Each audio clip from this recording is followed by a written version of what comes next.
var. Üstün başarısından dolayı takdir belgesi. 71. yıl. Evet, Oraya yeni bir okul yaptıracak Hasan Bey. Öyle sohbet edeceğiz biraz. çok seviyordum bir de.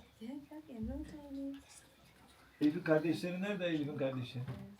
Nasıl? Elif'i çok seviyorsunuz değil mi? Yapıyorsunuz böyle. Çok. Sadece böyle eve geliyorlar değil mi? Evet, Evdeyiz. Bir senedir emniyet eğitim derslerine gidiyorum Sayın Valim. Öyle mi?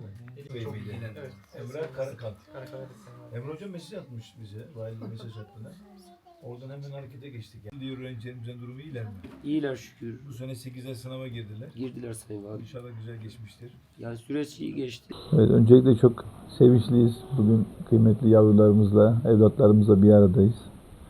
Bugün Ömer Bey kardeşimin hem hanesine konuk olduk, hem de çok kıymetli yavrularına almış oldukları karnelerden dolayı da tebriklerimizi iletmek için geldik.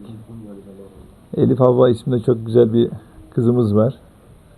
Evde eğitim hizmeti kapsamında kendisine çok kıymetli öğretmenlerimiz eğitim hizmetini sunuyorlar.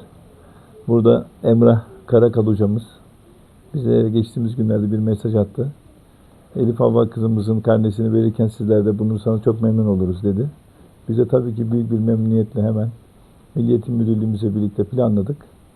Bugün sizlerin de ifade ettiği gibi Ağrı ilimizde 126.140 öğrencimiz karnelerini alıyorlar. Ve 985 okulumuzda bu sevinci hep birlikte yaşıyorlar. Elif Havva kızımız öğretmenlerini çok seviyor, öğretmenleri de onu seviyor. Ailemizde de güzel bir iletişimi var. Elif'in de notları çok yüksek ve kendisi de takdirname almış.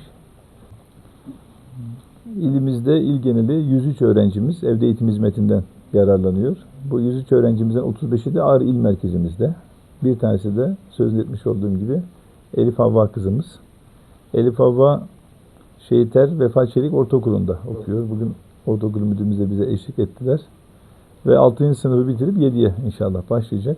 Az önce de ifade ettiğim gibi takdir belgesiyle, güzel bir başarıyla inşallah eğitim öğretim hayatına devam edecek.